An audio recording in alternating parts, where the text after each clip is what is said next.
We are starting chapter 11 today. Chapter का नाम क्या है सबसे पहले तो वो समझ में आना चाहिए, ठीक है ना। चैप्टर का नाम देखिए, dual nature of matter and radiation. इतना बड़ा नाम है, क्या मतलब होगा उसका देखते हैं। डुअल नेचर, डुअल का मतलब दो तरीके का। डुअल नेचर यानी दो तरीके का बिहेवियर है, दो तरीके का नेचर शो कर रहा है। कौन? मैटर। और कौन? रेडिएशन। यानी मैटर भी डुअल नेचर शो कर रहा है और रेडिएशन भी डुअल नेचर शो कर रहा है। रेडिएशन से अपना मतलब है लाइट, रेडिएशन का मतलब है लाइट। तो चैप्टर को आप मानिए दो हिस्सों में बांट देते हैं। पहले हम पढ़ेंगे पहले रेडिएशन, पहले we will study dual nature of light, radiation का मतलब लाइट। फिर सेकेंड पार्ट में हम पढ़ेंगे डुअल नेचर ऑफ मैटर, ठीक है। तो डुअल नेचर पहले किसका? लाइट का। उसके बाद डुअल नेचर किसका? मैटर का। अब कोई कहता है डुअल नेचर पहले पार्ट के लिए सिर्फ ये मानो कि हेडिंग क्या है, मैटर की बात ही नहीं करो। ये मानो चैप्टर का हेडिंग है dual nature of radiation, matter की बात हम बात नहीं करते। तो चैप्टर का नाम है डुअल नेचर ऑफ रेडिएशन। इसका क्या मतलब है कि लाइट जो है, रेडिएशन यानी लाइट जो है, दो तरीके का बिहेवियर शो कर। देखिए ना, डुअल नेचर यानी दो तरीके का बिहेवियर। किसका? लाइट का। अब लाइट दो तरीके का बिहेवियर कैसे शो करती है, इसका क्या मतलब हुआ? हमें तो पता है लाइट एक वेव होती है, हमने पहले भी पढ़ा था ईएम वेव चैप्टर में कि जो लाइट है वो एक वेव है।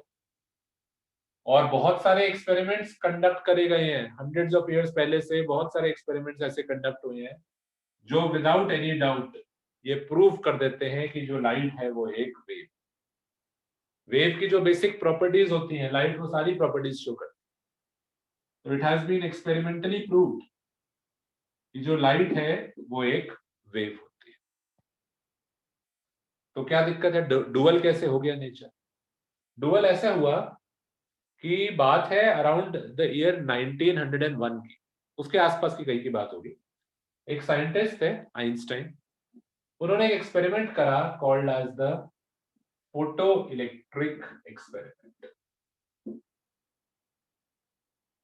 This was a very famous experiment done by Einstein, जिसके लिए उनको नोबेल प्राइज भी मिला था फॉर दिस एक्सपेरिमेंट।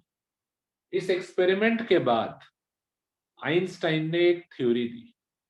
उन्होंने कहा कि जो लाइट है वो वेव नहीं, instead light is made up of small discrete particles।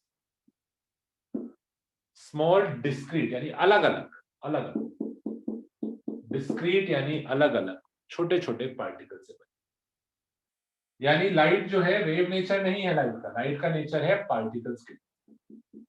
Light does not have wave nature, it has particle nature. अगर आप पहले के टाइम पे ऐसे बनाते थे कि एक टॉर्च है, यहां से लाइट आ रही है, तो आइंस्टाइन ने कहा नहीं, ऐसे नहीं बना। टॉर्च है, टॉर्च से लाइट आ रही है यानी ये पार्टिकल आ रहा है, ये पार्टिकल जा रहा है, ठीक है ना।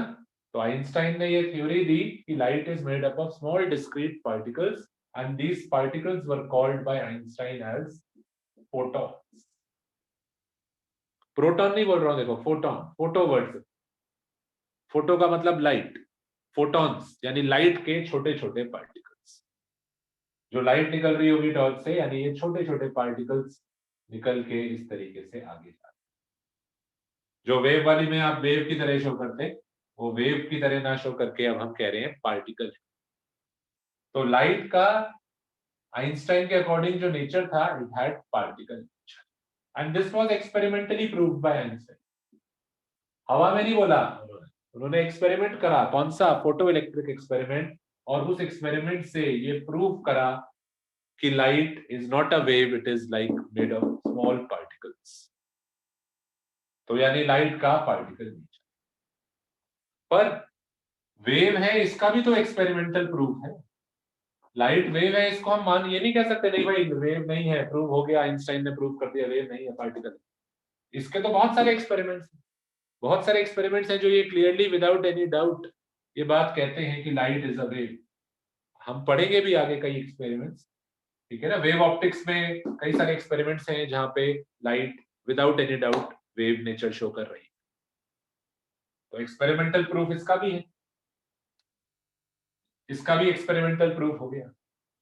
अब हो गई प्रॉब्लम, क्या करें, लाइट वेव है या लाइट पार्टिकल है, दोनों के प्रूफ है। एक्सपेरिमेंट्स हैं जो विदाउट एनी डाउट ये शो कर रहे हैं कि लाइट वेव है, वेव की प्रॉपर्टीज शो कर रहे हैं। अब इसका भी एक्सपेरिमेंटल प्रूफ दे दिया आइंस्टाइन ने कि लाइट वेव की प्रॉपर्टीज शो नहीं कर, वो पार्टिकल है। तो हम क्या करते हैं, हम कहते हैं light has dual nature. Light का बिहेवियर दो तरीके का है, कई एक्सपेरिमेंट्स में वो वेव की तरह बिहेव करती है, कई एक्सपेरिमेंट्स में वो पार्टिकल की तरह बिहेव करती है। तभी देखिए हमारे चैप्टर का हेडिंग क्या है, डुअल नेचर ऑफ लाइट, यानी लाइट का दो तरीके का अलग अलग बिहेवियर। पर ऐसा क्यों कहा आइंस्टाइन ने, ये हम इस चैप्टर में पढ़ेंगे। हम ये इस चैप्टर का मेन पार्ट जो है that is the photo electric, कि आखिर ऐसा उस एक्सपेरिमेंट में आइंस्टाइन ने क्या देखा, उस एक्सपेरिमेंट में ऐसा क्या हुआ, क्या ऑब्जर्वेशन थे जिसके बेसिस पे आइंस्टाइन ने कहा कि लाइट वेव नहीं। कुछ तो ऐसा रहा होगा। इतनी छोटी चीज है ना, मैं दिखाई थोड़ा ना दे दिया, कोई मेरे सामने से यहाँ से लाइट जा रही है, मुझे ये थोड़ा दिखता है कि ऐसे ऐसे जा रही है या पार्टिकल जा रहा है, तो इतनी छोटी चीज है हम देख नहीं सकते। तो इसीलिए कुछ एक्सपेरिमेंट करके उसने, आइंस्टाइन ने, उन्होंने कुछ करा होगा, फोटो इलेक्ट्रिक एक्सपेरिमेंट में कुछ ऐसा देखा होगा। तो वो हम इस चैप्टर में पढ़ेंगे कि what was the photo electric experiment and why did Einstein say that light is made up of small particles. इस एक्सपेरिमेंट में ऐसा क्या देखा उन्होंने which made him conclude कि light is made up of particles। ठीक है, ये इस चैप्टर का फर्स्ट पार्ट है। कोई डाउट किसी को? This was the introduction. लिख लो जल्दी से इसको, इंट्रोडक्शन को, फिर स्टार्ट कर।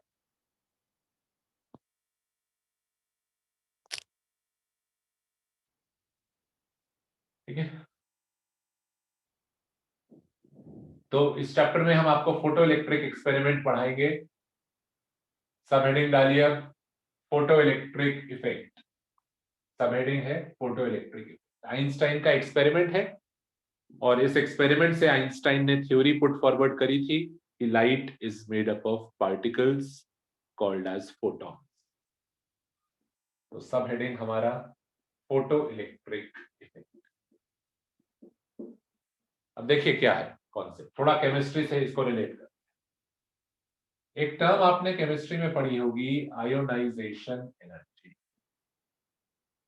आयोनाइजेशन एनर्जी, इसको अब हम इसी तरीके की चीज हम फिजिक्स में बना रहे हैं, कॉल्ड एज वर्क फंक्शन। देखो, work function, it is the amount of energy required, it is the amount of energy required to remove the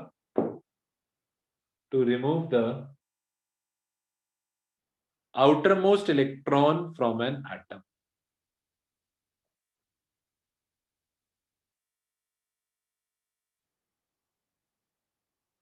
एक एटम में से उसका आउटर मोस्ट इलेक्ट्रॉन रिमूव करने के लिए कितनी एनर्जी चाहिए, उस एनर्जी को बोलते हैं वर्क फंक्शन, और इसका सिंबल होता है फाई। अब फॉर एग्जांपल मैं कोई एटम ले लेता हूं, सबके लिए वैल्यू अलग अलग होगी, ऐसा नहीं है कि सबके लिए सेम होगा। कोई एक एग्जांपल लेते हैं, सोडियम। बताओ जरा इसकी कॉन्फ़िगरेशन बताओ, इलेक्ट्रॉनिक कॉन्फ़िगरेशन। 281। 281, ठीक है ना, सिंपल वाली कॉन्फ़िगरेशन। तो सोडियम में 2 इलेक्ट्रॉन है, फिर 8 इलेक्ट्रॉन है, और आउटर मोस्ट में एक ही इलेक्ट्रॉन। अब ये आउटर मोस्ट इलेक्ट्रॉन जो है न्यूक्लियस से बहुत दूर है, आसानी से आप इसको निकाल सकते हो। Valence electron, outermost shell में बस एक ही इलेक्ट्रॉन है, निकाल लीजिए। और पर ऐसे नहीं, फ्री में नहीं निकाल सकते, ये थोड़ी ना कि आउटर मोस्ट है तो फ्री में ही निकाल लो, कुछ तो एनर्जी आपको देनी पड़ेगी। You have to supply some energy, कुछ एनर्जी देंगे आप तभी वो इलेक्ट्रॉन निकलेगा। तो ये कितनी एनर्जी देनी पड़ेगी, this energy is called as the work function. ठीक है ना, और इसकी वैल्यू अलग अलग एटम्स के लिए अलग अलग होती है। हमने ये नहीं कहा कि सबके लिए सोडियम हो, पोटेशियम हो, कैल्शियम हो, सबके लिए सेम नहीं, सबके लिए अलग अलग हो। किसी एटम में से आसानी से निकाल सकते हो, किसी में से मुश्किल से निकाल सकते हो। वो तो आपने केमिस्ट्री में पढ़ा है, आयनाइजेशन एनर्जी सबकी अलग अलग होती है। ठीक है ना, हमें याद भी नहीं करनी वैल्यू, हमें वैल्यू दे रखी है। तो what is work function? It is the minimum amount of energy required to remove the outermost electron from an atom. अच्छा, अब बात करें एनर्जी की, तो एनर्जी का यूनिट तो जूल होता है, पर जूल बहुत बड़ा यूनिट है। एक इलेक्ट्रॉन को निकालने के लिए जो एनर्जी चाहिए वो तो बहुत ही छोटी है, जूल में कहां उसको पढ़े। तो एनर्जी कितनी चाहिए होगी इसको निकालने के लिए, यानी इसका वर्क फंक्शन जो है उसको हम पढ़ेंगे एक दूसरे यूनिट में, called as eV, electron volt. E छोटा बी बड़ा, इलेक्ट्रॉन वोल्ट। और 1 इलेक्ट्रॉन वोल्ट जो होता है, 1 electron volt is equal to 1.6 into 10 की पावर माइनस 19 जूल। लिखो लिखो कि एक नया यूनिट पढ़ रहे हैं, लिखो एनर्जी का हम लोग एक नया यूनिट पढ़ रहे हैं, कॉल्ड एज इलेक्ट्रॉन वोल्ट। और इलेक्ट्रॉन वोल्ट जो है, 1 इलेक्ट्रॉन वोल्ट होता है 1.6 10 की पावर माइनस 19 जूल। तो कैसे कन्वर्ट करते हैं? इलेक्ट्रॉन वोल्ट को जूल में कन्वर्ट करना है तो मल्टीप्लाई कर दो 1.6 10 की पावर माइनस 19। और अगर जूल से इलेक्ट्रॉन वोल्ट में करना है तो इसी वैल्यू से डिवाइड कर,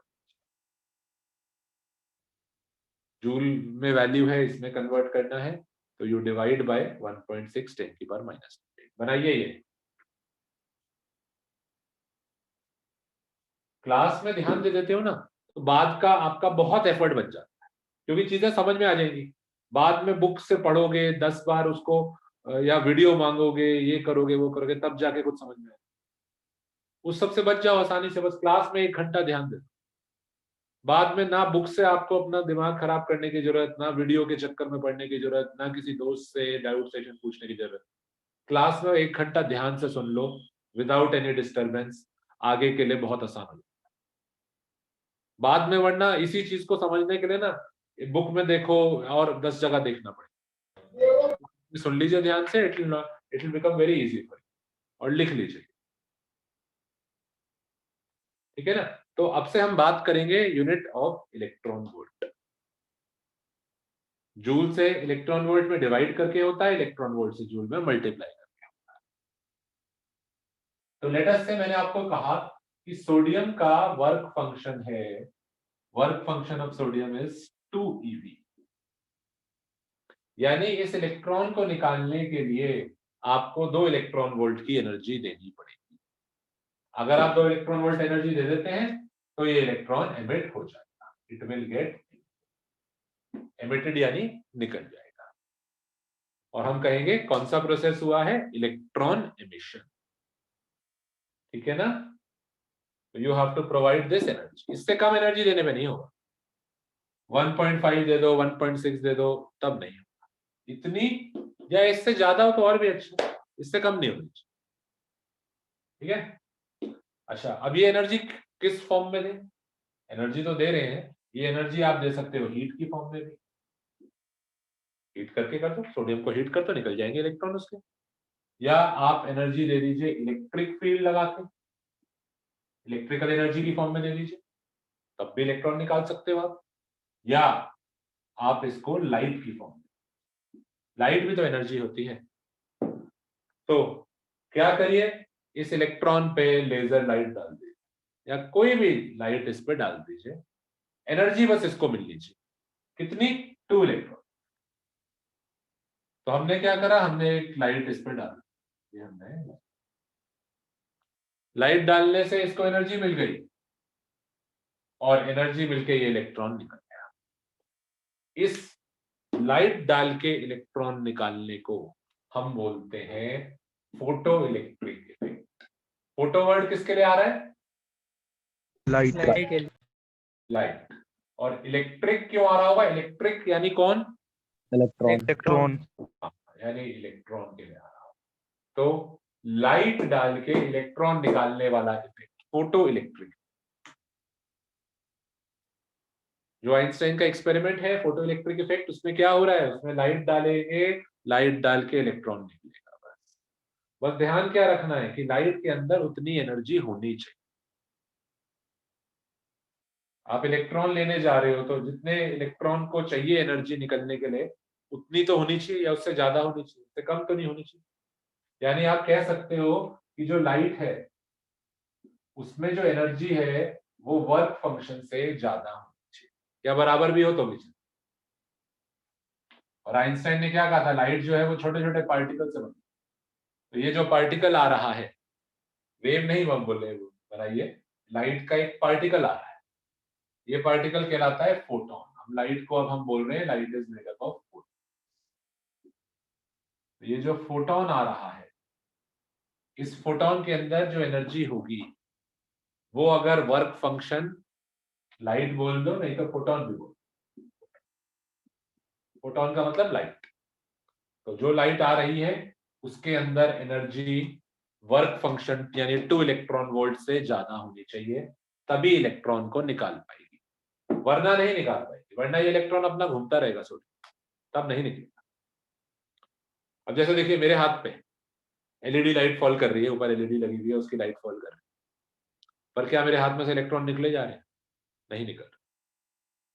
लाइट फॉल कर रही है, कोई बात नहीं, हमारे ऊपर लाइट फॉल कर रही है, हम धूप में जाते हैं, सनलाइट फॉल करती है, ट्यूबलाइट की लाइट फॉल करती है, पर ये थोड़ा ना कि हमारे बॉडी में से इलेक्ट्रॉन निकलते रहे। क्यों? क्योंकि हमारे बॉडी में से, स्किन में से इलेक्ट्रॉन निकालने के लिए कुछ एनर्जी चाहिए होगी ना, some amount of energy will be required, that is called as the work function. पर जो लाइट फॉल कर रही है उसमें इतनी एनर्जी है ही। इलेक्ट्रॉन निकलेगा तभी जब आपकी जो लाइट है या जो फोटोन है उसमें एनर्जी वर्क फंक्शन से ज्यादा हो। ठीक है ना? तो आइंस्टाइन का एक्सपेरिमेंट में लाइट डाली गई होगी और उस लाइट की एनर्जी वर्क फंक्शन से ज्यादा रही होगी, तभी इलेक्ट्रॉन निकलेगा। ठीक है, लिखो। अच्छा, पता कैसे चलेगा? अब सपोज करो मेरे पास एक ऑब्जेक्ट है, इस पे लाइट फॉल कर रही है, इस पे ना सामने से लाइट फॉल कर रही है। अब क्या इसमें से इलेक्ट्रॉन निकल रहा है, जरा बताना। No sir. No sir. कैसे पता? दिखाई दे रहा है क्या? दिखाई दे, अगर निकलता तो दिखाई देता, कोई कहता दिखाई नहीं दिया हमें तो, इसलिए नहीं निकल रहा। अब दिखाई देता है क्या इलेक्ट्रॉन? अगर निकलेगा यहाँ से इलेक्ट्रॉन तो तुम्हें दिखाई देगा जाता हुआ? नहीं सर, वो कोई कॉपर प्लेट वगैरह रखते हैं जिससे वो उसका टिप प्लेट रखेंगे जिससे उसके बाद वो न्यूट्रल हो जाएगा। कलर आ जाएगा, उस पे स्पॉट बन जाएगा। अरे मैंने क्या बताया आपको, इतना दिमाग की जरूरत नहीं होती, हमें बस 2-4% दिमाग चलाना होता है, इतना सब नहीं सोचना होता। एक सिंपल सा तरीका बताओ कि मैं कैसे पता कर सकता हूं कि लाइट डालने पर इसमें से इलेक्ट्रॉन निकल रहे हैं या नहीं।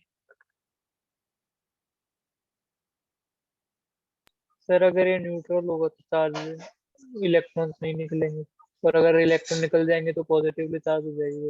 यानी एक तरीका है चेक करने का, अगर इलेक्ट्रॉन निकल गए इसमें से तो ये चार्ज हो जाएगा। तो मैं चेक कर लूं अगर कि क्या ये चार्ज तो नहीं हुआ, थोड़ी देर मैं इसको बिल्कुल लाइट के सामने रखता हूँ, बिल्कुल पास इसको ना, जिससे तेज लाइट इस पर फॉल करे, थोड़ी देर यहाँ पकड़ के रखता हूँ, और फिर इसको मैं चेक करूं क्या ये चार्ज तो नहीं हो गया। कैसे चेक कर सकते हैं बताओ? कोई तरीका है चार्ज हुआ या नहीं चेक करने का? पढ़ाया था? Silk cloth. क्या पढ़ाया था शुरू में? और कोई एक छोटा सा इंस्ट्रूमेंट बताया था चेक करने के लिए। इलेक्ट्रोस्कोप।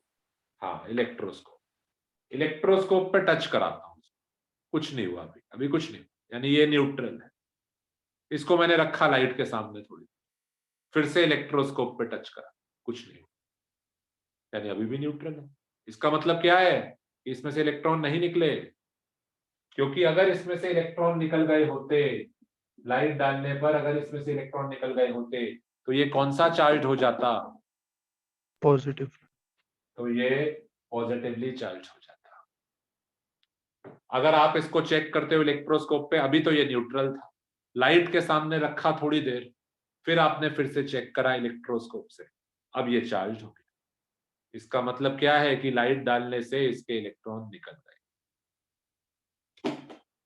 ठीक है ना? तो this is one simple way जो आप चेक कर सकते हो कि वो ऑब्जेक्ट चार्ज हुआ है या नहीं हुआ, बाय यूजिंग एन इलेक्ट्रोस्कोप। तो इट इज नॉट नेसेसरी। हमारे घर में जो आसपास लाइट होती है ना, उसमें इतनी एनर्जी होती नहीं है कि वो इलेक्ट्रॉन निकाल सके। पर आइंस्टाइन का एक्सपेरिमेंट डिस्कस करते हैं। आइंस्टाइन के एक्सपेरिमेंट में लाइट में जो एनर्जी होगी वो वर्क फंक्शन से ज्यादा होगी, तो इलेक्ट्रॉन निकलेगा। ठीक है ना? अच्छा, उससे पहले आइंस्टाइन से पहले एक चीज और लिख लीजिए, photo electric observation. Photo electric observations.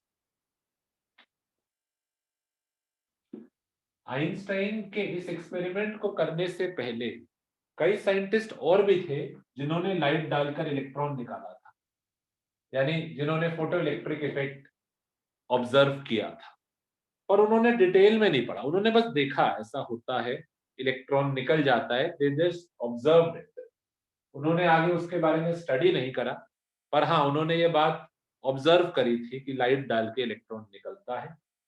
There were some scientist, Hertz, पहला है हर्ट्ज, हॉलबर्ग और लिनार्ड। ये तीन साइंटिस्ट थे, इन्होंने अपने एक्सपेरिमेंट में ये चीज ऑब्जर्व कर ली थी कि लाइट डालने पे इलेक्ट्रॉन निकाला जा सकता है, यानी फोटो इलेक्ट्रिक इफेक्ट को इन्होंने ऑब्जर्व करा था, पर डिटेल में नहीं पढ़ा। ठीक है ना?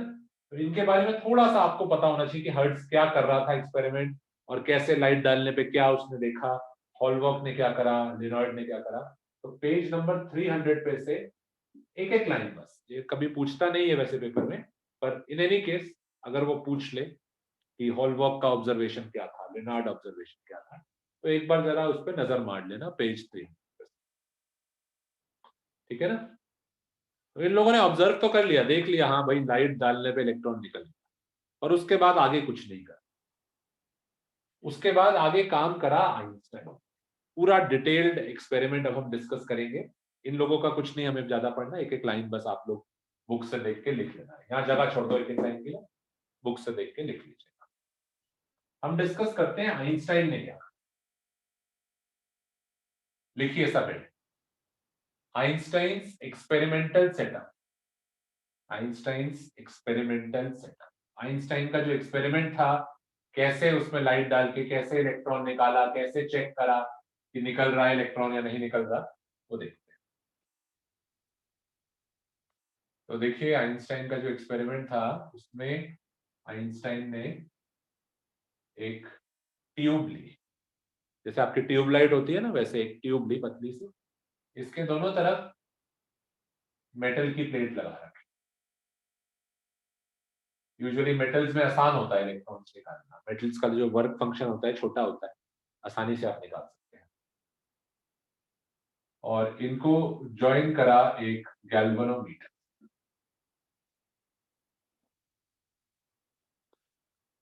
अच्छा, अभी तो कोई करंट फ्लो करेगा नहीं, सेल तो कोई लगा हुआ ही नहीं है जो करंट फ्लो करे, देयर इज नो बैटरी, तो करंट क्यों फ्लो करेगा? अभी तो रीडिंग तो 0 आ रही थी, अभी गैल्वेनोमीटर में कोई डिफ्लेक्शन नहीं आ रहा।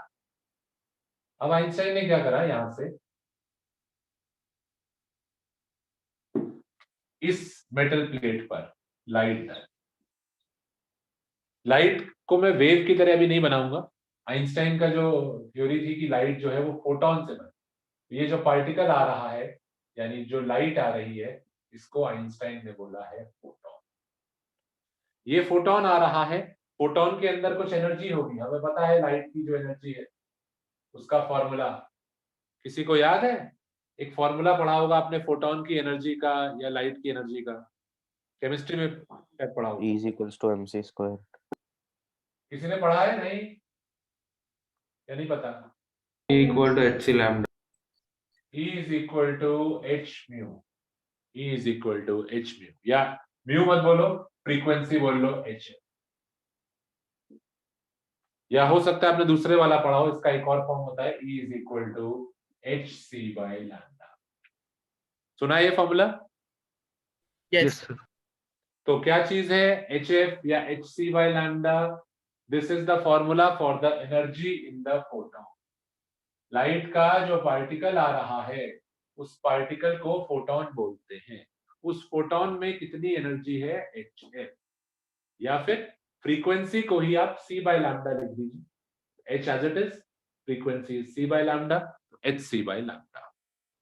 यहाँ पर h जो है वो प्लैंक्स कांस्टेंट। तो this is the formula for the energy of the photon. अब ये लाइट फॉल करती है, ये फोटोन फॉल करता है इस मेटल का कुछ वर्क फंक्शन होगा, पर लाइट की एनर्जी ज्यादा है। द एनर्जी ऑफ लाइट यानी energy of photon is greater than the work function. वो तो बेसिक कंडीशन है, वरना तो कुछ होगा ही नहीं। अगर लाइट में एनर्जी नहीं है, फॉल कर रहा है, कुछ नहीं होगा।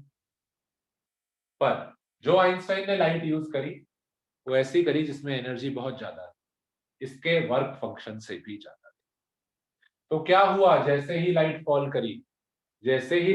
करी, इसके अंदर से एक इलेक्ट्रॉन निकल आया और वो इलेक्ट्रॉन निकल के आगे जाता है।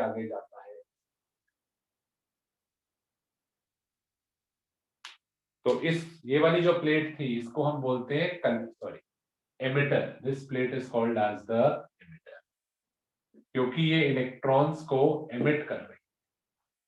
और इस वाली प्लेट को क्या बोलते हैं, बताओ नाम? एक्सेप्टर। इसको बोलते हैं कलेक्टर। एमिटर क्योंकि इलेक्ट्रॉन एमिट हो रहे हैं, इसको कलेक्टर क्योंकि ये इलेक्ट्रॉन को कलेक्ट करें। ठीक है ना? या फिर आप इसको कैथोड और एनोड भी बोल सकते हो, वो भी समझा। इस प्लेट ने क्या करा, इलेक्ट्रॉन गेन कराया या लूज कराया? लूज कर चार्ज आ गया पॉजिटिव। पॉजिटिव। आप इसको कैथोड भी बोल सकते हो। और इस प्लेट ने इलेक्ट्रॉन गेन कराया, कौन सा चार्ज आ गया? नेगेटिव। भी बोल। ठीक है ना? अभी के लिए कंफ्यूजन ना हो, मैं इसको एमिटर बोलूंगा और इसको कलेक्टर। यहां से इलेक्ट्रॉन निकला, इस प्लेट में आ गया। अब जब ये इस प्लेट में आ गया, ये वहां रहना नहीं चाहता, ये प्लेट नेगेटिवली चार्ज हो गई, इलेक्ट्रॉन वहां रहना नहीं चाहता। इलेक्ट्रॉन तो पॉजिटिव की तरफ अट्रैक्ट हो, इलेक्ट्रॉन वहां चला गया ना, ये प्लेट तो नेगेटिवली चार्ज हो गई और ये वाली पॉजिटिवली चार्ज हो गई। तो इलेक्ट्रॉन तो चाहता है मैं पॉजिटिव की तरफ चला जाऊं, ठीक है, चला जाएगा, उसको उसी के लिए तो ये रास्ता बनाया है। तो क्या होगा, जैसे ही वो इलेक्ट्रॉन यहाँ पहुंचेगा, वो अपने घर वापस जाना चाहता है। आपने लाइट ने उसको जबरदस्ती अपने घर से निकाल के इधर फेंक दिया। वो अपने घर में रहता था, लाइट आई, उसने उसको निकाल के इधर फेंक दिया। यहाँ फेंक तो दिया, और वो वापस अपने घर आ जाएगा। चलो, ये इलेक्ट्रॉन यहाँ से फ्लो करेगा, और वो अपने घर वापस आ जाएगा। जब ये वापस आएगा, पॉजिटिव चार्ज खत्म हो गया, ये नेगेटिव चार्ज खत्म हो गया। और लाइट डालिए, फिर से निकल आएगा, फिर जाएगा, फिर से फ्लो करेगा, फिर वापस आ जाएगा, फिर लाइट डालिए, फिर से होगा, और ये प्रोसेस चलता है। आप लगातार लाइट डालते जाइए, इलेक्ट्रॉन निकलते जाएंगे, आगे जाएंगे, लाइन बना के वापस आते जाएंगे, निकलते जाएंगे, लाइन बना के वापस आते, खत्म नहीं होंगे कभी। तुम सोचते रहोगे कि हम थोड़ी देर तक लाइट डालेंगे, इसके इलेक्ट्रॉन खत्म हो, खत्म नहीं होगा। खत्म तब होते, या ये प्रोसेस तब होता अगर तुमने की को ओपन कर रखा। अगर तुमने की लगा के उसको ओपन कर रखा हो, तो कुछ इलेक्ट्रॉन निकलते, इधर जाते, और यहां जाके इकट्ठे हो जाते। यहाँ नेगेटिव चार्ज आता है, इस पे पॉजिटिव चार्ज आता है। अब वो वापस तो आ नहीं पा रहे, क्योंकि तुमने की खोल रखी है, वापस तो आ नहीं पा रहे हैं, इलेक्ट्रॉन का फ्लो तो हो नहीं पाता। क्या होता है इसमें, क्या ये भी प्रोसेस लाइफ लॉन्ग चल सकता है? नहीं। अब थोड़ी देर में क्या होगा, यहां से इलेक्ट्रॉन निकलने बंद। जो निकलने वाले इलेक्ट्रॉन्स थे वो तो खत्म ही हो गए, वो तो सब निकल के चले गए उधर। थोड़ी देर में आप लाइट डालोगे पर कुछ होगा नहीं, आपका प्रोसेस खत्म हो जाता। क्योंकि जो भी इलेक्ट्रॉन थे, जो वैलेंस इलेक्ट्रॉन्स थे, निकल के जा सकते थे, वो चले गए। पहला गया, दूसरा गया, तीसरा, 10 इलेक्ट्रॉन चले गए, यहाँ इकट्ठे हो। अब और इलेक्ट्रॉन निकलेंगे ही नहीं, है ही नहीं जो निकल सकते, तो प्रोसेस सीज हो जाता है। तो इसलिए हमने की को ऑन कर रखा है, क्योंकि हम चाहते हैं कॉन्टिन्यूअस फ्लो बना रहा है। लाइट डाली, इलेक्ट्रॉन निकला, इलेक्ट्रॉन वहां गया, और वहां से लैंड करते ही वो आगे के सर्किट में से गोल घूमकर वापस आ गया। लाइट डल रही है, इलेक्ट्रॉन्स निकल रहे हैं, आगे जा रहे हैं, घूम के वापस आ रहे हैं, लाइट से निकल के लगातार इलेक्ट्रॉन्स का फ्लो हो रहा है, और हमें ऐसे केस में गैल्वेनोमीटर में रीडिंग मिलनी है। तो हमें कैसे पता लगेगा इलेक्ट्रॉन्स का फ्लो हो रहा है सर्किट में? You will get some reading. This current is called as the photo current. ये जो करंट फ्लो कर रहा है, this is called as the photo current. और आइंस्टाइन ने ऑब्जर्व किया, आइंस्टाइन ने देखा जब मैं ज्यादा तेज लाइट डालता हूं तो करंट की रीडिंग बढ़ जाती है। अगर तुम बल्ब को बहुत तेज बड़ा बल्ब लगा, जैसे छोटा बल्ब है 10 वॉट का, उसकी जगह तुम 100 वॉट का बल्ब लगा तेज, ज्यादा लाइट फॉल करेगी। ज्यादा लाइट फॉल करेगी तो ज्यादा इलेक्ट्रॉन निकलेंगे और जाएंगे, तो सर्किट में करंट की रीडिंग भी ज्यादा होगी। अभी मैं आपको आगे लिखवाऊंगा इस बारे में। पर आइंस्टाइन ने एक्सपेरिमेंट में ये देखा कि जितनी ज्यादा हम लाइट डालते हैं उतने ज्यादा यहाँ पे हमें करंट मिलता है, करंट की रीडिंग बढ़ती जाती है। होना भी चाहिए, वो एक्सपेक्टेड बिहेवियर है। वो तो जितनी ज्यादा लाइट डालोगे उतने ज्यादा इलेक्ट्रॉन निकलेंगे, उतने ज्यादा इलेक्ट्रॉन फ्लो करेंगे, तो करंट उतना ज्यादा होगा। ये सिंपल सा आइंस्टाइन का एक्सपेरिमेंट। अब अगर इलेक्ट्रॉन नहीं निकलते, सपोज करो लाइट में उतनी एनर्जी होती ही नहीं, तो कैसे पता लगता मुझे कि इलेक्ट्रॉन नहीं एमिट हो रहे हैं? कैसे पता चलता? सर गैल्वेनोमीटर डिफ्लेक्शन नहीं दिखाता। हाँ, इसमें रीडिंग ही नहीं आती। सिंपल तरीका है कि लाइट डालने पर भी रीडिंग जीरो ही है। इसका मतलब इलेक्ट्रॉन निकल नहीं पा रहे।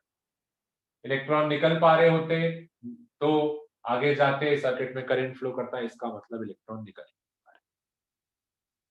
तो ये सिंपल तरीका है चेक करने का, इलेक्ट्रॉन्स निकल रहे हैं, फ्लो कितने इलेक्ट्रॉन्स जा रहे हैं, नहीं जा रहे। आप यहाँ गैल्वेनोमीटर लगा दीजिए। तो आइंस्टाइन का ये एक्सपेरिमेंट था। इसमें आप करंट मिली, आप माइक्रो एमीटर लगा दो। माइक्रो एमीटर यानी बहुत छोटा करंट भी मेजर कर सकता है, तो आप पता कर सकते हो कितने इलेक्ट्रॉन फ्लो कर रहे हैं। ओके ना, बना लीजिए।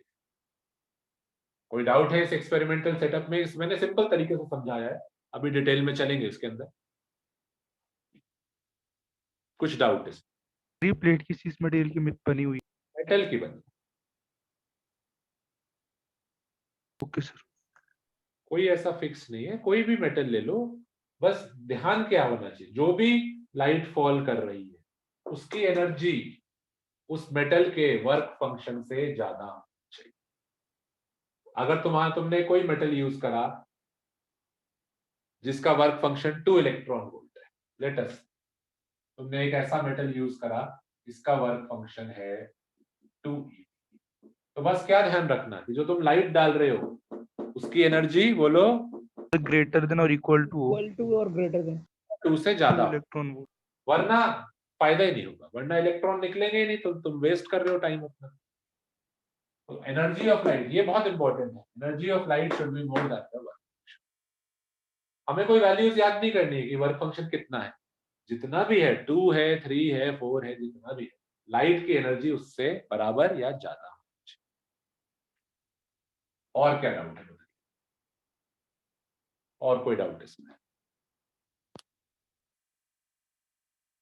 नहीं? अच्छा, आगे लिखते हैं। चलिए लिखिए सब हेडिंग इसके बाद, conditions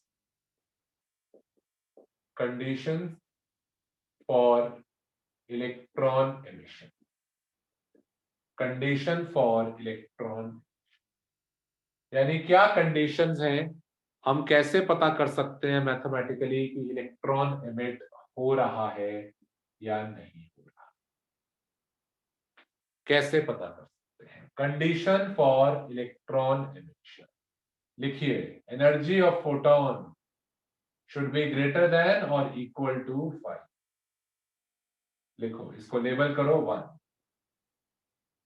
condition for electron emission यानी इलेक्ट्रॉन निकलेगा, कैसे पता लगता है मैथमेटिकली, कैसे चेक करूं कि इलेक्ट्रॉन निकलेगा या नहीं निकलेगा?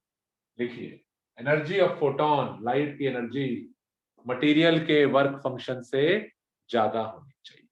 बताया था अभी यही तो बात कर रहे थे। अब इस कंडीशन को हम आगे 2 तरीके से सॉल्व करेंगे।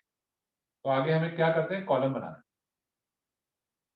कॉलम बना लीजिए। यहां पे हम सॉल्व करेंगे इन टर्म्स ऑफ फ्रीक्वेंसी,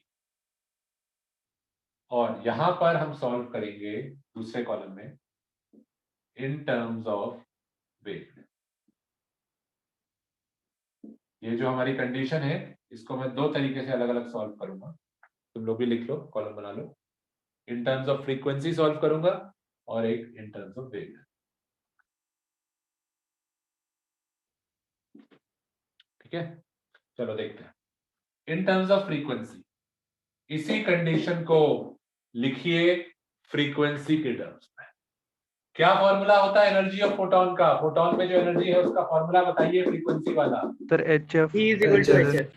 हाँ, तो एनर्जी ऑफ फोटोन को लिखो H, और फोटोन की एनर्जी वर्क फंक्शन से क्या होनी चाहिए? Sir greater than equal to या तो हमारी कंडीशन आई HF, मैंने फोटोन की एनर्जी का ये वाला फॉर्मूला यूज करा है, देखिए फोटोन एनर्जी को मैंने HF लिखा, HF should be greater than equal to 5।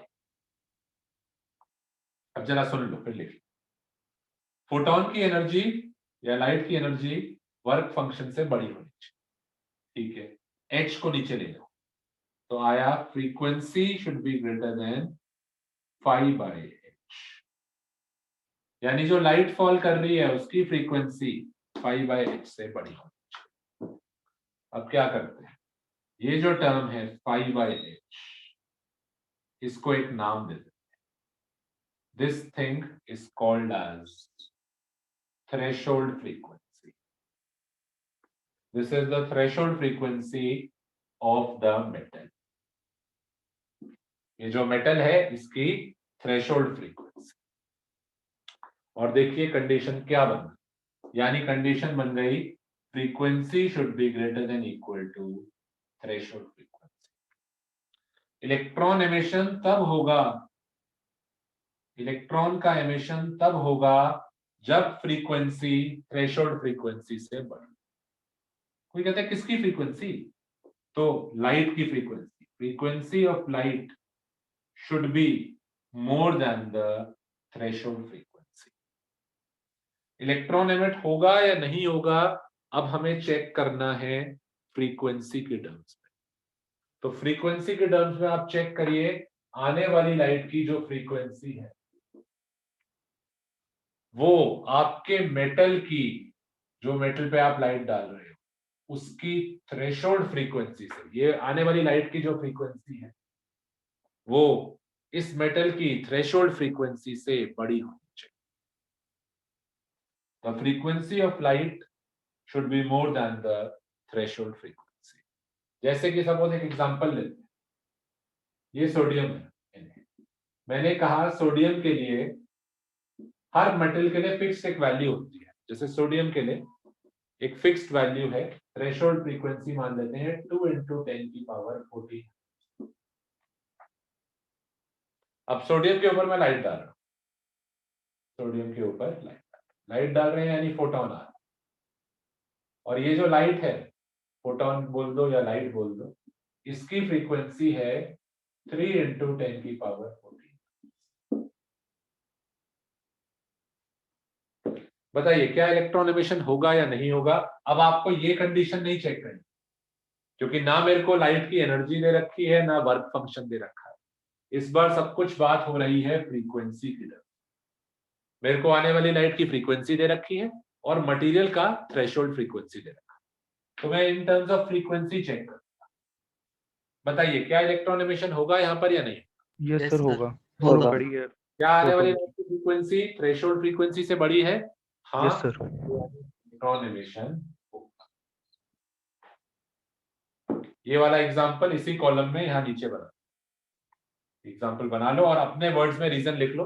क्योंकि आने वाली लाइट की फ्रीक्वेंसी सोडियम के थ्रेशोल्ड फ्रीक्वेंसी वैल्यू से बड़ी है तो इलेक्ट्रॉन निकलेगा। ठीक है ना, इसी कॉलम में बनाओ, यहाँ पर, यहाँ नीचे बना लो।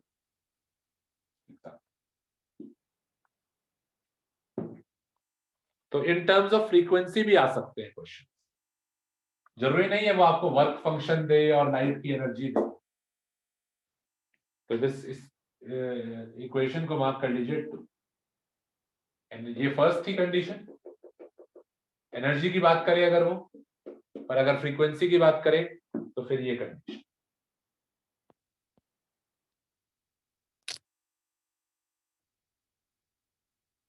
ठीक है, लिखो।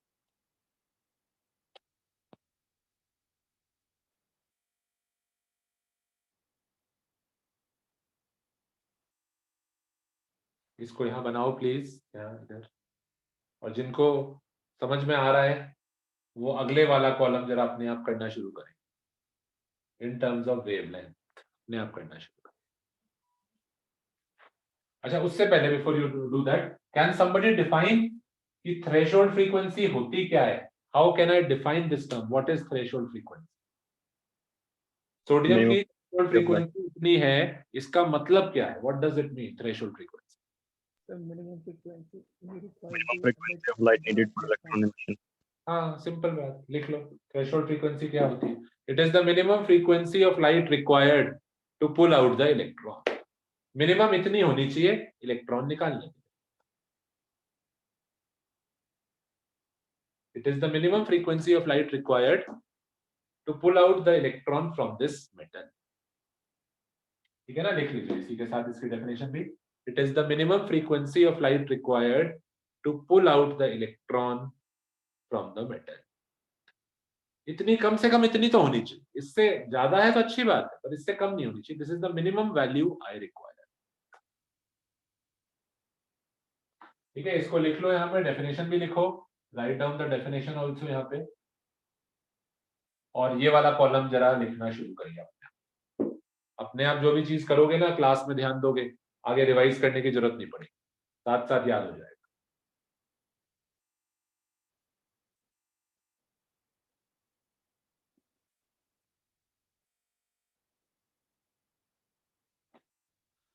चलिए आगे बढ़े। अब लिख पाए हो या नहीं? Yes sir. करिए, बाकी बच्चे भी कोशिश करें। बिल्कुल देखो ना, ये वाला लॉजिक फॉलो करो। वहां पे एक नई टर्म डिफाइन करी, जैसे यहाँ करी वहां पे भी करो। थ्रेशोल्ड वेवलेंथ, उसको डिफाइन करो। थ्रेशोल्ड वेवलेंथ कैसे डिफाइन होगी? बिल्कुल ये कंडीशन नंबर 2 थी, जैसे कंडीशन नंबर 3 आएगी। 1 मिनट और दे दो, करो।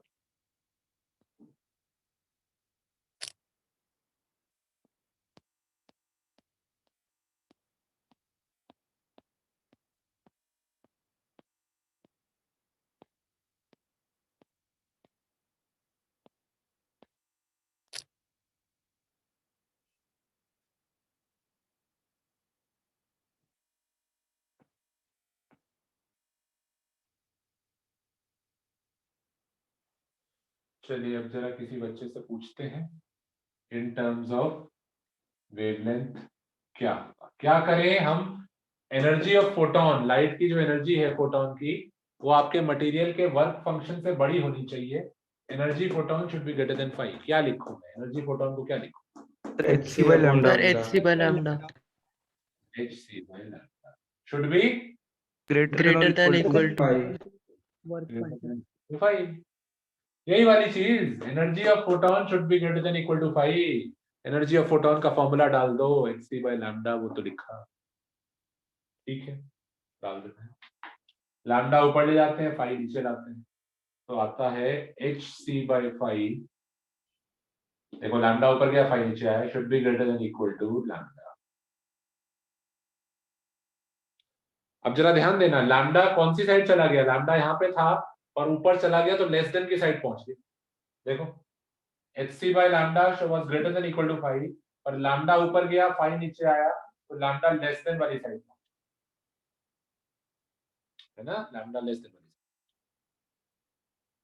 इसको मैं पलट के लिखता हूँ, लैम्डा को इस साइड लिखना चाहूंगा मैं, इसको उधर लिखूंगा। ध्यान से देखना, ध्यान से देखना प्लीज। लैम्डा को क्या लिखूं? Should be greater than or equal less than equal to Less than equal to. Lambda कौन सी साइड चला गया है? ये लैम्डा ऊपर गया तो लेस देन की साइड चला गया, तो क्या लिखूंगा? Lambda should B less than equal to hc by 5। देखो क्योंकि डिनोमिनेटर में था, रेसिप्रोकल में था, तो ये मैंने लिखा energy of photon should be greater than 5। Energy of photon को hc by lambda लिखा, greater than equal to 5। Lambda ऊपर गया, 5 नीचे आया, तो लैम्डा लेस देन की साइड आ गया। लैम्डा लेस देन की साइड, ठीक करके लिख रहा हूं इसको, सही करके। लैम्डा इक्वल टू या less than equal to hc by 5। इस टर्म को क्या नाम दे दें? Threshold wavelength. Threshold wavelength. I call this term, जैसे पिछली बार यहाँ पे था ऐसे ही इस टर्म को मैं नाम दे रहा हूँ थ्रेशोल्ड वेव। तो अब देखिए क्या कंडीशन बन गई यहाँ पे, lambda should be less than equal to the threshold wave. Lambda should be less than equal to the threshold wave. इसको मार्क करिए कंडीशन नंबर 3। और ध्यान से देखो ये लेस देन में कैसे पहुंच गया। कोई कहता है लेस देन में कैसे पहुंच गया, तो ग्रेटर देन था क्योंकि लैम्डा डिनोमिनेटर में था ना, तो वो उस साइड चला लेस देन वाली साइड पहुंच गया।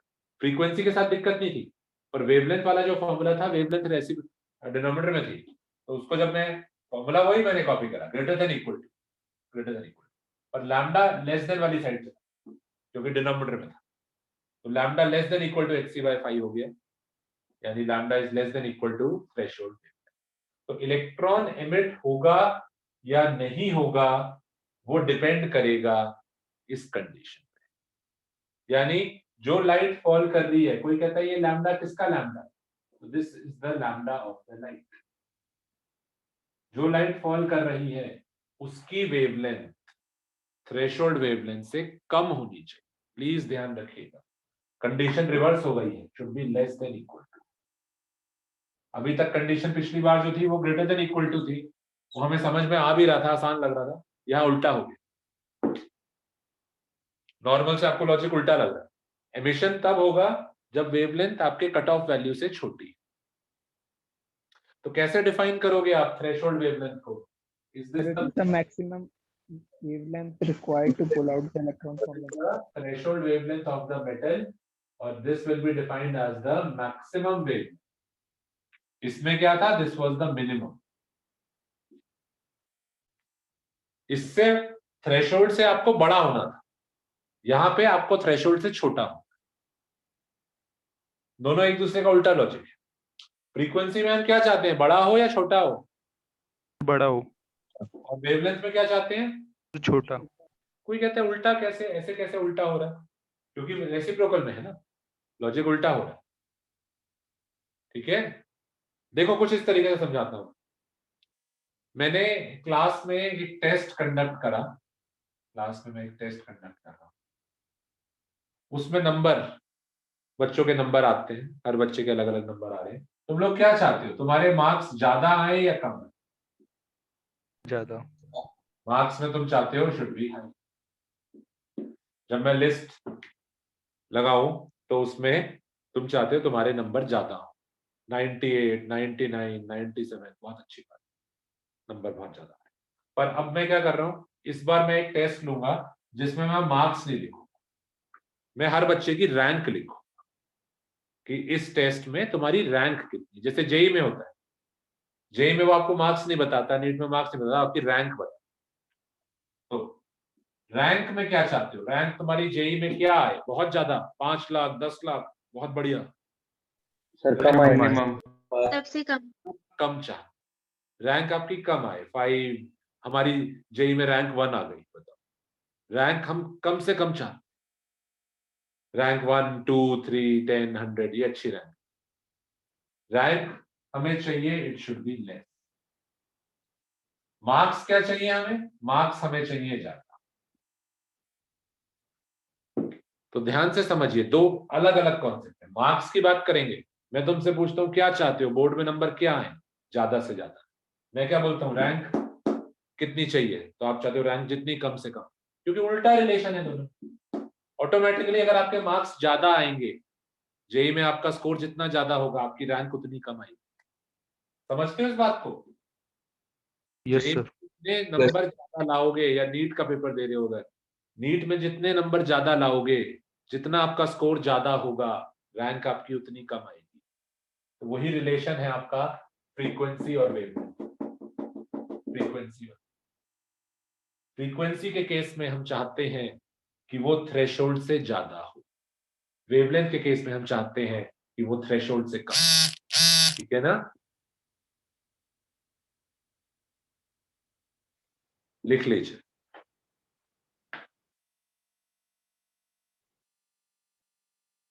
रैंक की बात करेंगे तो हम सब चाहते हैं कि रैंक कम आए, यानी वेवलेंथ जो है थ्रेशोल्ड से कम आए।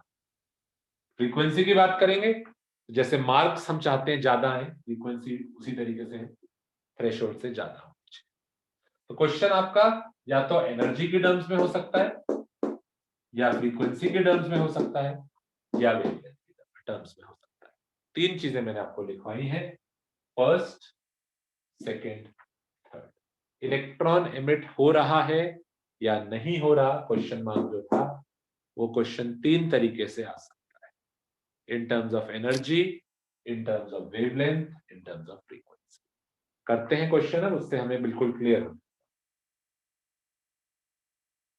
कुछ डाउट है किसी को? बताओ, कोई डाउट है तो बोलो। अच्छा, न्यूमेरिकल्स के लिए एक शॉर्टकट और बताते हैं आपको, न्यूमेरिकल्स में यूज होगा वो शॉर्टकट। अब जैसे सपोज करो आपसे मैं एक क्वेश्चन दे रहा हूं, मैं कहता हूं एक लाइट आ रही है, लाइट की वेवलेंथ है 400 नैनो, यानी ये फोटोन आ रहा है, ये फोटोन है, इसकी वेवलेंथ 400 नैनोमीटर है। बताओ इसके अंदर एनर्जी कितनी है? कौन सा फॉर्मूला लगाओगे फोटोन की एनर्जी का इस बार? C upon lambda. C upon lambda. C by lambda, क्योंकि वेवलेंथ दे रखी है तो hc बाय लैम्डा लगाओगे। तो चलो पुट करते हैं, h की वैल्यू 6.6 10 की पावर -30 प्लैंक कांस्टेंट, c की value 3 3 into 10 to the power 8. Divided by wavelength 400 into 10 400 to the into power 10 की minus power 9. -9. -9। पर अभी दिक्कत क्या है? दिक्कत है कि ये एनर्जी आपकी जूल में आ गई, क्योंकि आपने सब कुछ SI यूनिट में डाला है। देखिए, everything is in the SI unit, तो you will get the answer of energy in the unit of joule. पर मैंने आपको क्या बताया था, मेरे को यहाँ पे पूरे चैप्टर में एनर्जी इलेक्ट्रॉन वोल्ट में चाहिए। फोटोन की एनर्जी आ तो गई, फोटोन में कितनी एनर्जी है, पर वो जूल में आई, तो क्या करूंगा? डिवाइड कर देंगे करना 1.6 से। 1.6 into 10 raised to the power -19. -9। अब वो इलेक्ट्रॉन वोल्ट में कन्वर्ट हो गई। अब जो एनर्जी आएगी वो इलेक्ट्रॉन वोल्ट यूनिट में आ जाएगी। पर देखो कैलकुलेशन कितनी ज्यादा हो, हर बार मुझे इतनी कैलकुलेशन करनी पड़ेगी। क्या इसका कोई शॉर्टकट तरीका है कि इतनी कैलकुलेशन मुझे हर बार ना करनी पड़े? तो एक चीज देखिए, एक फिक्स वैल्यू हो सकती है। में H हमेशा यही रहेगा, C हमेशा आएगा, कन्वर्जन फैक्टर भी हमेशा आएगा।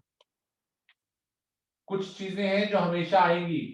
ज्यादा से ज्यादा मैं क्या बदल सकता हूँ? आने वाली लाइट की वेवलेंथ बदल सकता हूँ। मैं ये थोड़ा ना कह सकता हूँ कि प्लैंक कांस्टेंट बदल दिया या कन्वर्जन फैक्टर बदल दिया। ये सब तो आएंगे ही आएंगे, और हर बार 10 की पावर -9 भी आएगा, क्योंकि वेवलेंथ हर बार नैनोमीटर में ही देगा वो आपको। तो क्यों ये सारी चीजें हर बार मैं कैलकुलेट करूं? क्यों ना इनको याद करके रखूं। प्लैंक कांस्टेंट और C, H और C plus the conversion factors, ये सब मिला के इनकी शॉर्टकट वैल्यू डायरेक्टली होती है 1242। डायरेक्ट लिख लीजिए ये प्लीज इस तरीके से। और फायदा क्या होता है कि आपका कैलकुलेशन का टाइम बचता है। कर लो वहां से भी आंसर आ जाएगा। पर क्यों करें, क्यों अननेसेसरी हाथ पैर चलाएं जब आसानी से आंसर आ रहा है? तो अब से क्या करिए, instead of using this formula hc by lambda, आप याद रखिए फॉर्मूला hc की शॉर्टकट वैल्यू, hc की शॉर्टकट वैल्यू होती है 1242। ये जो hc है ना, hc, इसकी शॉर्टकट वैल्यू होती है 1240, और इसमें कन्वर्जन फैक्टर्स भी मिले हुए होते हैं। तो मैं क्या लिखूंगा सीधा फॉर्मूला एनर्जी का, hc बाय लैम्डा नहीं, hc की जगह क्या लिखूंगा, 1240 बाय लैम्डा। ये कोई अलग से फॉर्मूला रटने की जरूरत नहीं है, इसको बॉक्स में नहीं बनाते, फॉर्मूला रटने की जरूरत नहीं है, ये आपका वही फॉर्मूला है hc बाय लैम्डा। आप क्या रटिए, आप ये रट लीजिए कि hc की जो शॉर्टकट वैल्यू है वो 1240। और फायदा क्या होगा इस शॉर्टकट का? एक डबल बेनिफिट है। डबल बेनिफिट ये है कि आपको, अगर आप ये शॉर्टकट यूज कर रहे हो मैं hc बाय लैम्डा की जगह देखो सुनो, hc बाय लैम्डा की जगह 1240 बाय लैम्डा यूज कर, यानी मैंने शॉर्टकट यूज करा। इस शॉर्टकट में मुझे आसान है कि मुझे कन्वर्ट भी नहीं करना, ये सीधा मुझे किस यूनिट में आंसर देगा? Electron volt. इलेक्ट्रॉन। जब आप hc बाय लैम्डा लगाते हैं hc, तो आपको कन्वर्ट भी करना पड़ता, वो कन्वर्जन फैक्टर भी मैंने मिला दिया इसके अंदर। तो 1240 बाय लैम्डा से आपका सीधा आंसर इलेक्ट्रॉन वोल्ट में आता है। और वेवलेंथ कौन से यूनिट में लेनी पड़ रही है आपको? नैनोमीटर। तो यहां नीचे लिख दीजिए नैनो। तो ये हमारा शॉर्टकट। कहीं पर भी hc देखो आप, जैसे यहां पर भी कर सकते हो, थ्रेशोल्ड वेवलेंथ के फॉर्मूले में hc है, इस hc को आप सीधा सीधा 1240 लिख। उसमें अच्छी बात क्या होगी कि आपको वर्क फंक्शन को भी जूल में कन्वर्ट करने की जरूरत नहीं है, इलेक्ट्रॉन वोल्ट में ही चल जाए, क्योंकि ये शॉर्टकट जो है ये जूल को इलेक्ट्रॉन वोल्ट में कन्वर्ट कर चुका है, इलेक्ट्रॉन वोल्ट में ही करते हैं, क्वेश्चन में अप्लाई करते हैं, न्यूमेरिकल में अप्लाई करते हैं।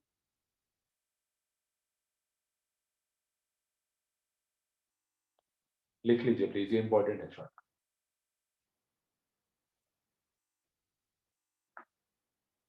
सर सर इसमें फिर हमको डालना पड़ेगा 400 इंटू 10⁻⁻⁹।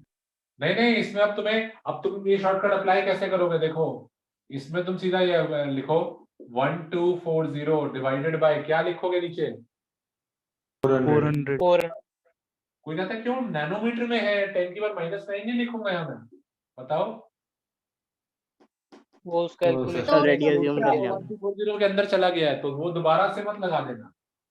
तो तुम्हारा आंसर देखो कितना आसानी से आ गया, 3.1 1240 बाय 400 3. ये फर्क। इसमें लैम्डा का नैनोमीटर का 10⁻⁹ दोबारा मत लगा देना, क्योंकि वो इंक्लूड हो चुका है उसके अंदर 1240। और आंसर किस यूनिट में आया है? सीधा सीधा इलेक्ट्रॉन वोल्ट। देखो ओके सर।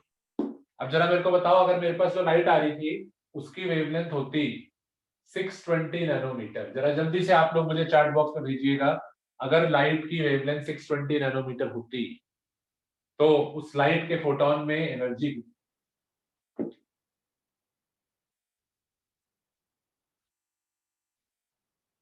आसान है, 2eV, सीधा सीधा ये formula, energy is equal to 1240 by 620।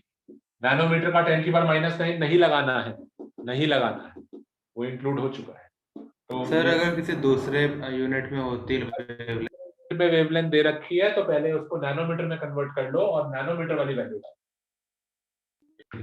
करवा देंगे। अभी नैनोमीटर के अलावा वो तुम्हें एंगस्ट्रॉम में देगा, एंगस्ट्रॉम में देगा तो उसको पहले नैनोमीटर में कन्वर्ट कर लेना 10 के फैक्टर से, ठीक है ना, 10 से डिवाइड कर देना, नैनोमीटर में कन्वर्ट हो जाएगा।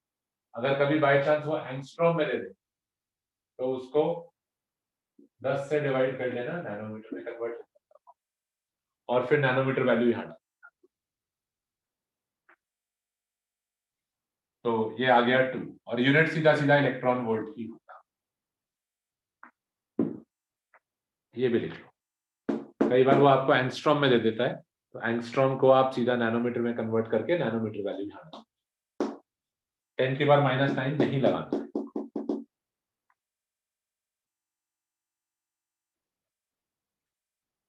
चलो एक क्वेश्चन कर लेते हैं इस पे बस, then it will become clear। लिखिए, a metal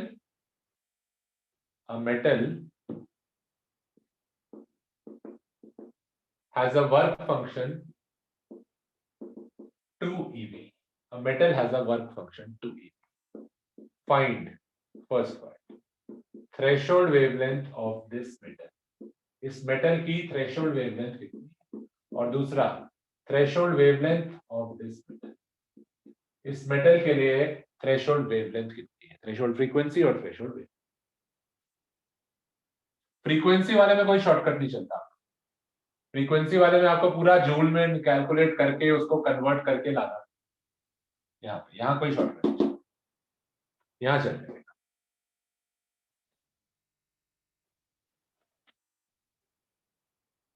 चलो कर,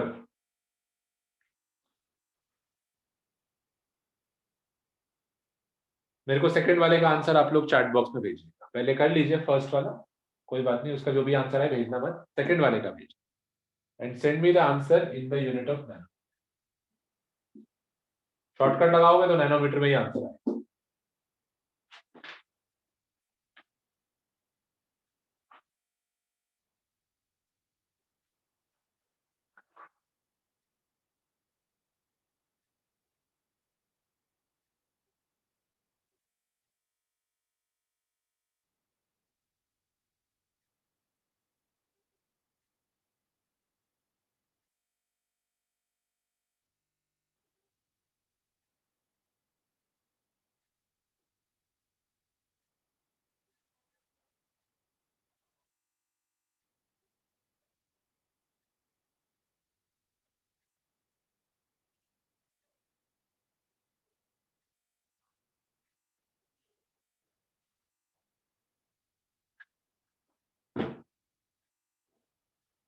चलो करते हैं डिस्कस, पहले ये वाला कर लेते हैं, पहले भी पार्ट आसान लगता है। देखिए प्लीज ध्यान दीजिए, what is the formula for threshold wavelength? किस चीज को थ्रेशोल्ड वेवलेंथ बोला है? hc/5। hc/5। देखो तो सही तुम लोग यहाँ पे, थ्रेशोल्ड वेवलेंथ हमने किस चीज को नाम दिया था? hc/5 को। देखो threshold wavelength hc/5 was called as the threshold wavelength. तो थ्रेशोल्ड वेवलेंथ का फॉर्मूला है hc/5। अब क्या करें, hc को क्या लिख लें? 1240। 1240 देखो hc/5 है फॉर्मूला, है और लिखा तो है लेबल करके hc/5।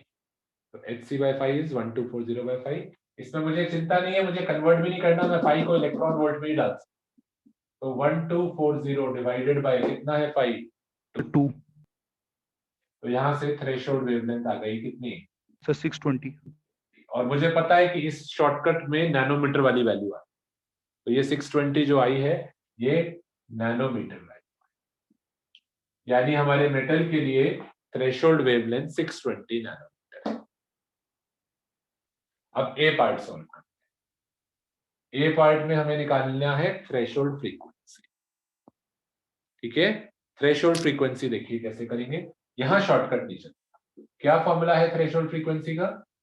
5/h। हाँ, 5/h। यहां आपका कोई hc वाला शॉर्टकट नहीं चलेगा, तो फॉर्मूला आपको लगाना पड़ेगा 5/h। यहां आप 5 को 2 नहीं डाल, यहां तो आपको SI यूनिट में ही डालना पड़ेगा, h की वैल्यू भी SI यूनिट में ही डालना। तो क्या करूं, इसको 2 कैसे कन्वर्ट करूं? मल्टीप्लाई 1.6 into 10 की पावर -90। h को ले लीजिए 6.6 into 10 की पावर माइनस, यहां से सॉल्व करिए, आई थिंक कितना आता है बोलो? -34 ऊपर ले जाओ, +34 बन जाएगा, +34 और 19 कम करो 15 आएगा। कितना आ रहा है?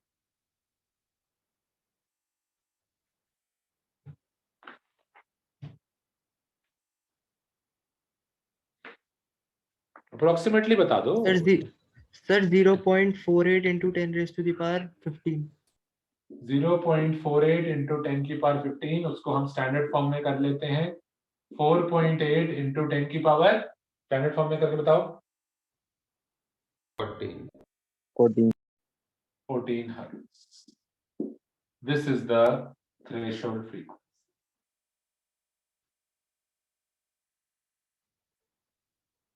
ये देखिए, ये थ्रेशोल्ड वेवलेंथ आ गई, ये थ्रेशोल्ड।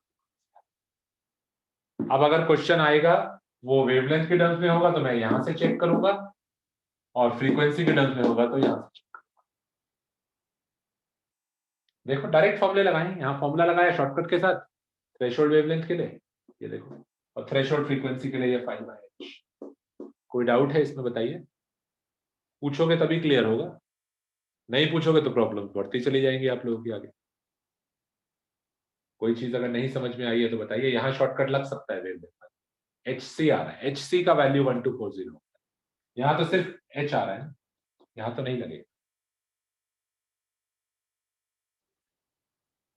अच्छा, अब इस पे एक पार्ट और ऐड कर रहा हूं मैं, जरा ध्यान से देखना। थ्रेशोल्ड वेवलेंथ और थ्रेशोल्ड फ्रीक्वेंसी आ गए, थ्रेशोल्ड वेवलेंथ थ्रेशोल्ड फ्रीक्वेंसी आ गए हैं। अब क्वेश्चन क्या है? अब क्वेश्चन दे रहा हूं मैं कि इसी मेटल पर जिसकी थ्रेशोल्ड आपने फ्रीक्वेंसी निकाली थी और थ्रेशोल्ड वेवलेंथ निकाली थी, ये वही वाला मेटल है, इसी मेटल के लिए हमने सॉल्व करा था, ये वही मेटल है, इस पे लाइट फॉल कर रही है, ये लाइट फॉल कर रही है, इस लाइट की वेवलेंथ दे रखी है 700 nanometer, incoming light has a wavelength of 700 nanometer incoming. बताइए क्या इलेक्ट्रॉन एमिशन होगा, यस और नो? No sir. No sir. बाकी लोग यस और नो? No, sir. बाकी बच्चे यस सर। होगा नहीं Yes, sir. होगा? वेवलेंथ दे रखी है, इलेक्ट्रॉन एमिशन होगा या नहीं होगा बताइए? नहीं होगा। No sir. No sir. यहां देख लो कंडीशन, आने वाली लाइट की वेवलेंथ थ्रेशोल्ड वेवलेंथ से छोटी होनी चाहिए, आने वाली लाइट की वेवलेंथ थ्रेशोल्ड वेवलेंथ से छोटी होनी चाहिए। क्या ये कंडीशन सेटिस्फाई हो रही है? No, sir. No sir. आने वाली लाइट की वेवलेंथ क्या 620 से छोटी है? नहीं, आने वाली वेवलेंथ 620 से छोटी होनी चाहिए थी, तो यानी इस बार इलेक्ट्रॉन एमिशन है। ये क्वेश्चन वेवलेंथ की टर्म्स में था। अगला क्वेश्चन, सपोज जो लाइट आ रही है उसकी वेवलेंथ 400 नैनोमीटर है, क्या इलेक्ट्रॉन एमिशन होगा? Yes sir. Sir, होगा. Yes sir. लाइट की वेवलेंथ थ्रेशोल्ड वैल्यू से छोटी है। थ्रेशोल्ड आपका वेवलेंथ रैंक की तरह होता है, रैंक आपकी कट ऑफ से कम होनी चाहिए। तो कोई कहता है 400 पे कैसे हो जाएगा, बताओ 620 से छोटा है, छोटा ही तो चाहिए, यहाँ पे रैंक की तरह है, रैंक आपको कम चाहिए। अगर जेई में 100 सीट्स हैं तो आपको क्या चाहिए, रैंक आपकी 100 से कम आए, तभी एडमिशन होगा, वरना नहीं होगा। तो उससे आपको कट ऑफ से कम चाहिए। अच्छा, अगर मैं कहूँ फ्रीक्वेंसी की बात करूं, आने वाली लाइट जो है उसकी फ्रीक्वेंसी है 6 × 10⁻14। बताओ इलेक्ट्रॉन एमिशन होगा या नहीं? होगा। होगा सर। Sir, होगा. यस सर होगा। फ्रीक्वेंसी में the frequency should be more than the threshold, ये वैल्यू जो है थ्रेशोल्ड से बड़ी है, तो इलेक्ट्रॉन एमिशन होगा। ठीक है, बताइए क्या डाउट है प्लीज, इसमें कोई क्वेश्चन में डाउट?